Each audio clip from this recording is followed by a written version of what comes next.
গত কয়দিন ধরে দেশে আগুন আতঙ্ক চলছে। কেউ আগুনে দগ্ধ হয়ে মারাও গেছেন। আগুন লাগানো লোকগুলো তো মুসলমান, তাহলে তারা কিভাবে এমন নাশকতা করতে পারে? কোটি টাকার প্রশ্ন।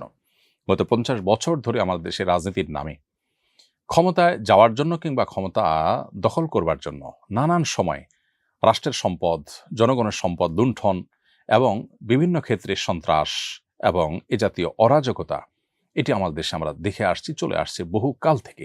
দুর্ভাগ্যজনক একটি বাস্তবতা এটি যে এই অবস্থা থেকে আমরা কোনোভাবে উত্তরণের কোনো পথ খুঁজে পাচ্ছি না। আমাদের রাজনীতিবিদরা যদি সংকল্প না করেন যে তারা এ সমস্ত অসাধু কর্মকাণ্ড থেকে বেঁচে থাকবেন, বিরত থাকবেন, তাহলে হয়তো আমাদের রক্ষা নেই। যে সমস্ত মানুষ এ সমস্ত কাজে ব্যবহৃত হন, হয়তো সামান্য কিছু টাকার জন্য, পয়সার জন্য কিংবা রাজনৈতিক আনুগত্যের জায়গা থেকে, তারা যদি নিজেদেরকে মুসলমান দাবি করে থাকেন, তাহলে তাদের আল্লাহকে ভয় করা উচিত।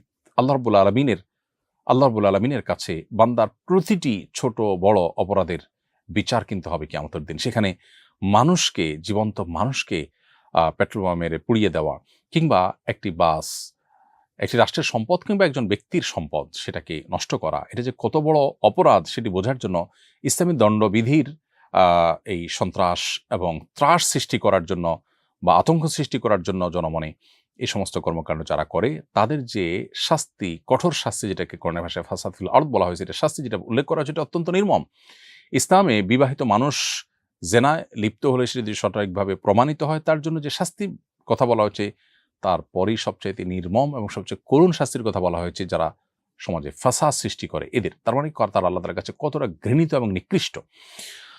আল্লাহ তাআলা আমাদের সংশ্লিষ্ট মানুষজন যারা আছেন তাদেরকে আল্লাহ তাআলা হেদায়েত করুন, যারা আমাদের এই সমাজটাকে এভাবে তারা শেষ করছে এবং অশান্তিতে তারা ভরে ফেলেছে। আল্লাহ তাআলা রহমতের চাদরে, শান্তির চাদরে আমাদের সমাজটাকে ঢেকে নিন এবং আমাদের রাজনীতিবিদদের, আমাদের নেতৃত্বশীল মানুষদের আল্লাহ তাআলা সুমতি ফিরিয়ে দিন। তারা যেন অন্তত এ ধরনের অমানবিক কর্মকাণ্ড একটু ক্ষমতায় যাওয়ার জন্য বা ক্ষমতায় টিকে থাকার জন্য তারা যেন না করেন।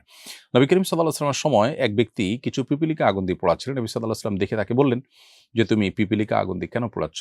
লা ইউআযযিবু বিন-নার ইল্লা রাব্বুন নার। আগুন দিয়ে শুধুমাত্র আগুনের সৃষ্টিকর্তা পোড়াতে পারেন, তুমি কেন পোড়াচ্ছ?"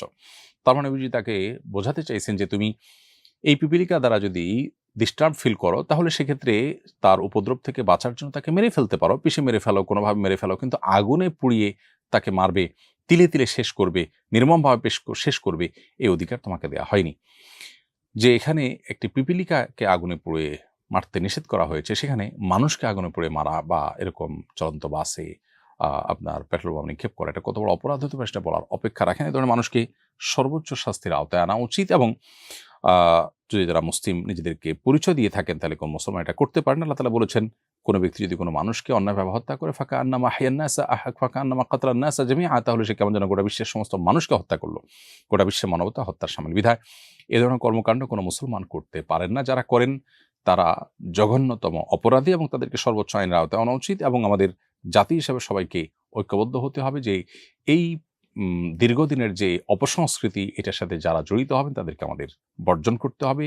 যখন যারা এটা করবে, তারা যেই হোক না কেন, যে দলের হোক না কেন, যে পরিচয় হোক না কেন, তাদেরকে ঘৃণা করা এবং তাদেরকে বয়কট করা, বর্জন করা, তাদের বিরুদ্ধে তীব্র প্রতিবাদ জানানো এবং সামাজিক প্রতিরোধ গড়ে তোলা, এটা আমাদের কর্তব্যের অংশ। আল্লাহ তাআলা আমাদের এই সমাজটাকে শান্তির চাদরে ঢেকে নিন এবং সকল অশান্তি থেকে আমাদেরকে আল্লাহ তাআলা রক্ষা করুন।